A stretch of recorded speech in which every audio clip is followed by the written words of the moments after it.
Welcome to SPI, Suara Baru Indonesia. SPI. Baik nih, jadi kan Kak, pada kali ini kita akan ngobrol mengenai how to build a good personality. Oke. Nah, dari perspektif Karyo sendiri, menurut Kakak bagaimana sih good personality itu? Menurut saya good personality itu berkaitan dengan suatu refleksivitas kepribadian baik lah, kepribadian baik dari diri kita gitu di mata orang-orang gitu. Atau lebih sederhananya, saya bisa katakan semacam gambaran baik lah tentang sikap dan kepribadian seseorang gitu di mata orang lain gitu. Bagaimana orang-orang itu mengenal kita gitu. Misalnya nih, Salsa itu di mata teman-teman Salsa itu seperti apa gitu. Apakah Salsa itu terkenal dengan seseorang yang baik hati? Ataukah mungkin sosok perempuan yang tegas mungkin atau berprinsip sehingga orang-orang di sekitar Salsa tuh menjadikan Salsa sebagai panutan? Atau bisa jadi Salsa terkenal dengan punya jiwa karismatik yang tinggi sehingga punya kesan yang baik gitu dari orang-orang gitu. Artinya bahwa saya bisa katakan ada semacam saya bisa katakan pancaran ya atau aura tersendiri lah, dalam hal ini adalah kepribadian baik dari diri Anda di hati orang-orang gitu, sehingga Anda tuh dicintai, dikagumi, bahkan juga disegani oleh orang-orang. Dimanapun Anda berada, Anda tuh dapat diterima oleh kebanyakan orang. Ketika Anda diberikan kesempatan untuk berbicara, Anda menjadi sorotan, dan ketika Anda menyampaikan suatu gagasan, Anda menjadi panutan. Artinya ada suatu pancaran tersendiri lah Salsa dari diri kita, sehingga orang-orang tuh pengen menjadikan itu sebagai contoh gitu. Wah, baik Karyo. Nah, benar banget sih Kak apa yang dikatakan Karyo. Tapi kan sejauh ini nih kan Karyo memiliki latar organisasi yang banyak banget dan pengalaman yang sangat luar biasa. Nah, sejauh ini bagaimana sih Kakak itu bisa membentuk personality yang baik untuk diri Karyo sendiri gitu dengan latar belakang yang banyak banget gitu. Oke. Sebelum menjawab itu saya ingin terangkan sedikit Salsa. Kalau misalnya kita berbicara tentang good personality, berarti kita berbicara tentang pandangan objektivitas orang lain terhadap diri kita gitu. Karena saya percaya setiap sikap dan tindakan yang kita lakukan itu secara tidak langsung mencerminkan kepribadian kita yang sesungguhnya gitu. Dan saya juga percaya setiap orang itu pada dasarnya telah dibekali kepribadian yang baik. Nah, dimulai dari mana? Tentu bisa jadi dimulai dari lingkungan keluarga, misalnya sejak seseorang itu masih dini, dia itu dididik oleh kedua orang tuanya atau dididik oleh keluarganya gitu. Nah, pertanyaannya adalah apakah dia mampu mengimplementasikan itu ketika dia berada di halayak umum atau tidak? Dan satu hal yang ingin saya tegaskan bahwa label good personality itu tidak bisa dilekatkan pada seseorang dengan cara pengklaiman. Paham gak Salsa? Artinya bahwa seseorang tidak bisa mengklaim dirinya itu good personality, karena ini berkaitan dengan pandangan objektif orang-orang terhadap diri kita gitu. Kan agak sedikit gimana gitu ya kalau orang seseorang itu menilai diri dia sendiri gitu, pasti tidak objektif gitu. Nah, bagaimana caranya seseorang itu menunjukkan bahwa dia adalah orang yang memiliki kepribadian yang baik? Ya tentu yang dia harus lakukan adalah menunjukkan sikap keteladanan terutama bagi diri dia sendiri terlebih dahulu gitu. Nah, balik ke pertanyaan yang tadi, bagaimana cara saya berupaya untuk membentuk kepribadian yang baik buat diri saya gitu. Saya kira ini merupakan suatu pembahasan yang menarik gitu ya, karena saya, Salsa, dan juga teman-teman inspirasi Indonesia di luar sana yang saat ini memang sebagai generasi baru ya, yang memang sengaja dipersiapkan untuk masa depan bangsa gitu. Saya kira ini merupakan suatu hal yang penting untuk kita kaji secara komprehensif gitu. Nah, ini ada beberapa tips yang biasa saya terapkan untuk itu gitu. Kita mulai dari dalam diri kita terlebih dahulu nih, membuat kepribadian kita tuh menjadi unggul gitu. Yang pertama, upayakan Anda harus menjadi orang yang berprinsip. Nah, kenapa prinsip itu penting dalam membangun kepribadian diri menurut saya? Sebab orang yang berprinsip itu cenderung tidak mudah terpengaruh terhadap apa yang salah Salsa. Ya karena dia punya dasar pijakan yang kuat dalam bertindak gitu. Dia juga cenderung lebih selektif untuk menentukan mana yang boleh dia lakukan dan mana yang tidak boleh dia lakukan gitu. Kalau misalnya Salsa sadari nih hal-hal tentang kehidupan, itu banyak sekali pelajaran-pelajaran yang bisa kita petik gitu. Misalnya ketika kita diperhadapkan pada situasi yang rumit misalnya, di mana ada beberapa alternatif nih yang kita harus pilih untuk dapat menangani kondisi tersebut. Dan pilihan-pilihan tersebut punya konsekuensi atau risikonya masing-masing. Apa yang harus kita lakukan? Orang yang berprinsip, dia akan mampu menyeleksi langkah mana yang harus diambil. Dengan dasar pertimbangannya adalah langkah yang dia pilih itu memiliki risiko yang sangat minim dari pilihan-pilihan yang lainnya. Artinya orang yang berprinsip di antara beberapa pilihan, dia pasti akan memilih pilihan yang paling minim risikonya untuk diambil. Itulah keunggulan orang yang berprinsip. Dan kemudian, Anda harus mampu untuk menguasai yang namanya trias intelijensi. Apa tuh trias intelijensi? Trias intelijensi adalah 3 kecerdasan, yakni intelijensi quotient, emotional quotient, dan spiritual quotient. Anak muda harus mampu menguasai itu. Karena gini loh, setiap manusia itu pada dasarnya mempunyai kecerdasan intelektual yang tinggi. Dan itu adalah kodratnya manusia gitu. Itulah yang membedakan manusia itu berbeda dengan makhluk ciptaan Tuhan lainnya di dunia ini gitu. Tapi suatu hal yang perlu diperhatikan adalah setiap kecerdasan intelektual itu perlu diimbangi dengan adanya kecerdasan emosional dan juga kecerdasan spiritual. Tujuannya adalah sama kayak tadi, untuk mengimbangi satu dengan yang lainnya. Saya bisa katakan agar dapat menjadi semacam rem dan juga kontrol terbaik lah bagi sifat dan tabiat dasar daripada manusia gitu. Karena banyak orang yang cerdas secara intelektual, tapi nggak punya hati, nggak punya perasaan gitu. Kadang kayak gitu.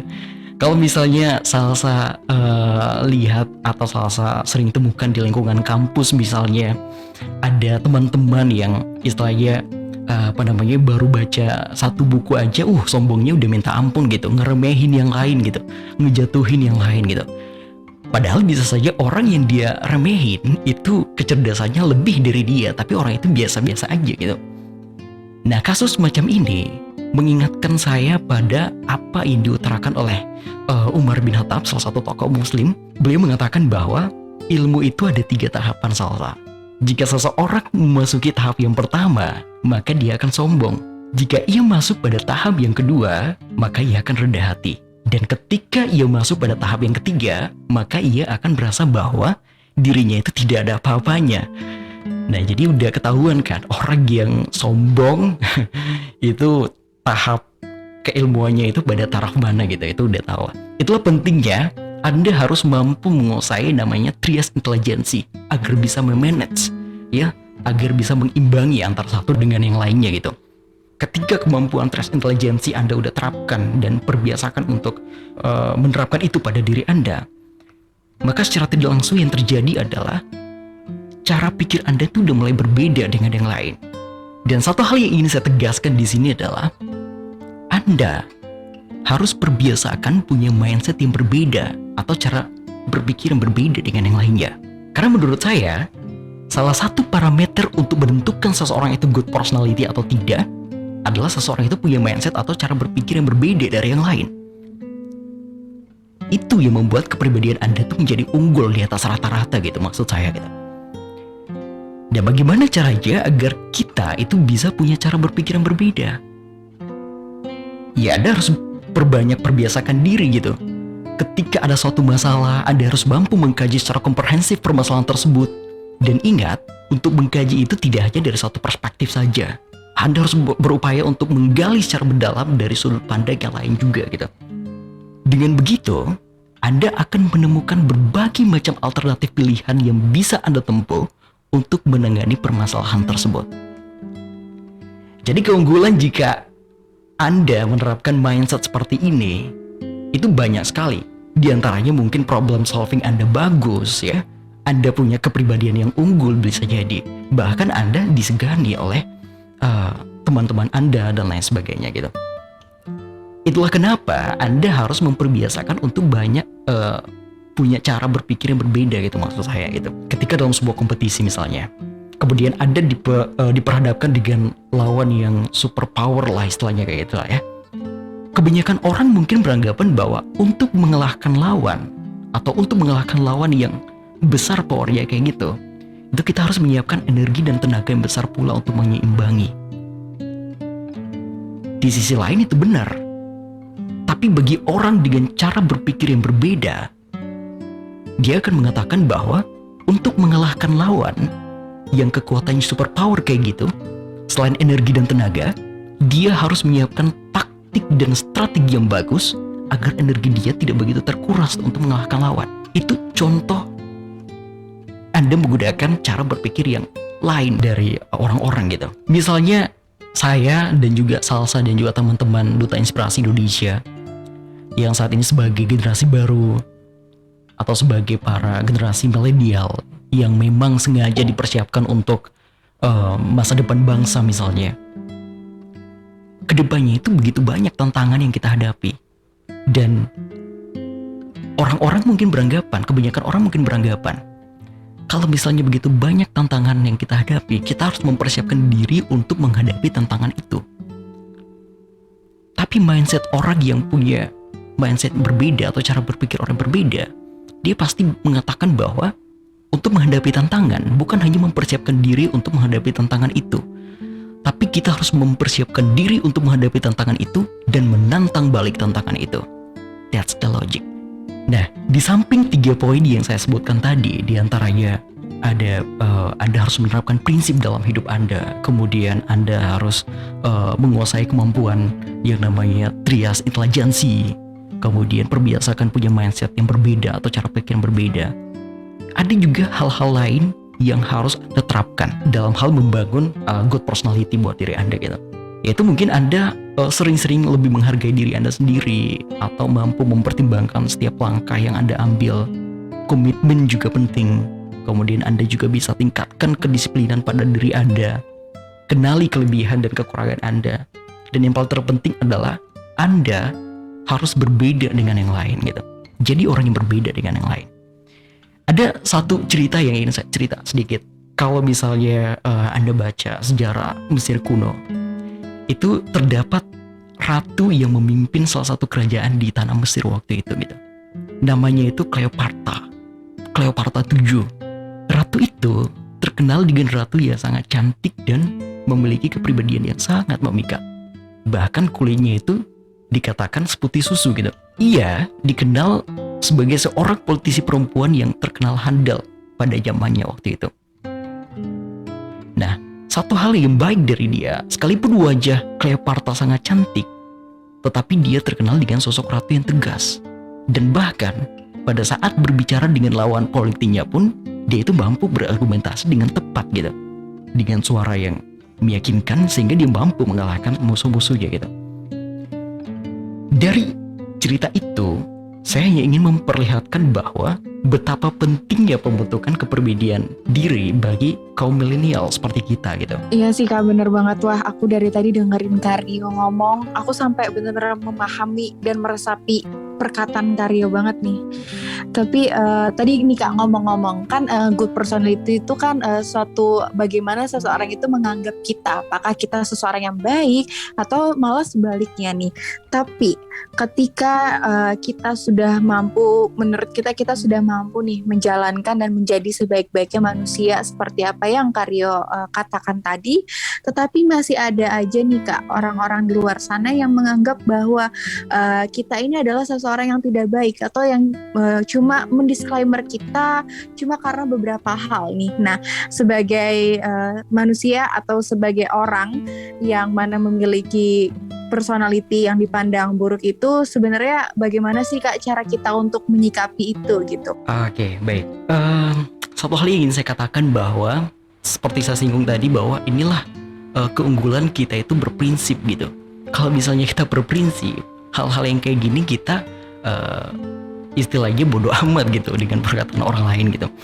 Apa yang dikatakan orang-orang itu belum tentu juga benar gitu, karena yang dia lihat itu hanya dari perspektif luar dari kita gitu. Artinya digagal untuk mendalami atau mengenali kita secara mendalam gitu.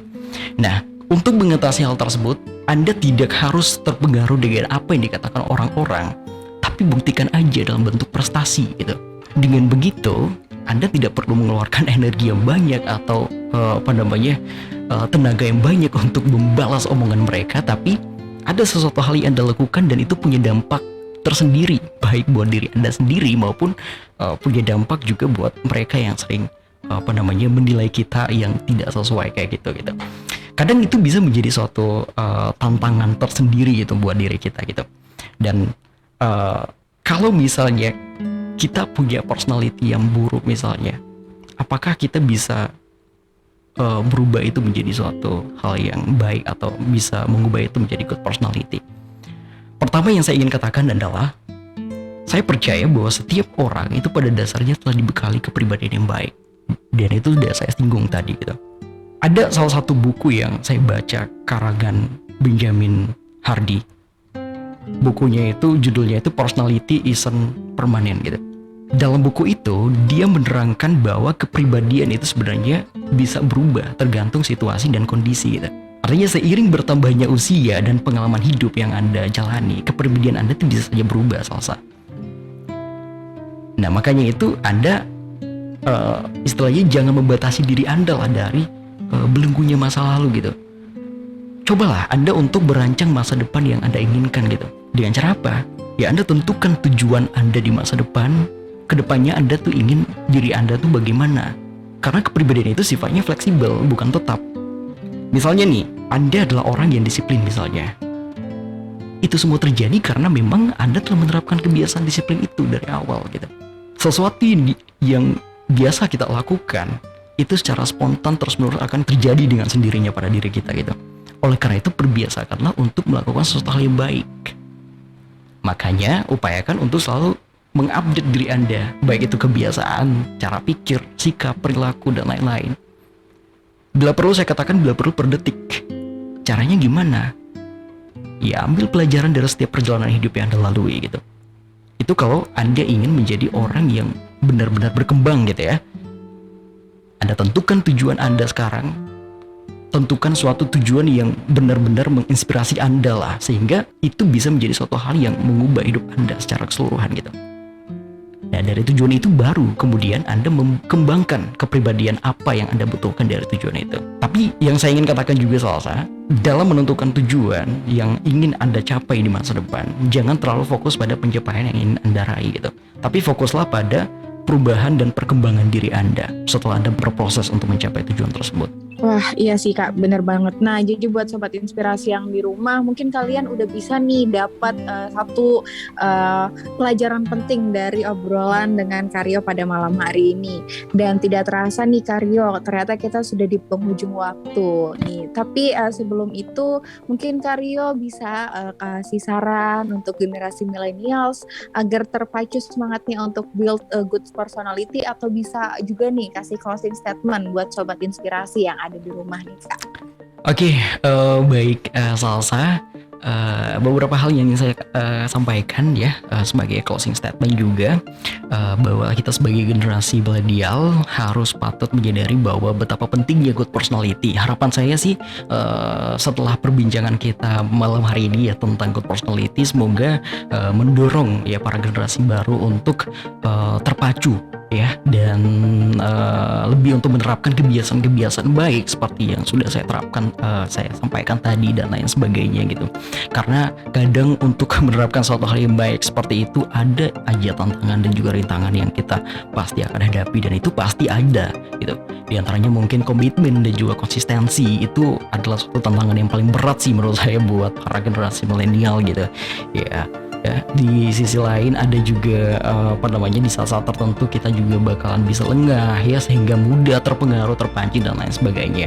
Tapi percaya ketika Anda menerapkan 3 poin tadi yang telah saya sampaikan, saya percaya semua itu bisa Anda selesaikan dengan sebaik mungkin gitu menurut saya gitu. Terakhir kata penutup dari saya, Anda tidak perlu harus mengikuti cara orang lain untuk menentukan arah hidup Anda atau mendapatkan suatu kebahagiaan. Karena setiap orang berhak menentukan kebahagiaan seperti apa yang pantas untuk dirinya sendiri gitu. Semuanya itu ada di tangan Anda.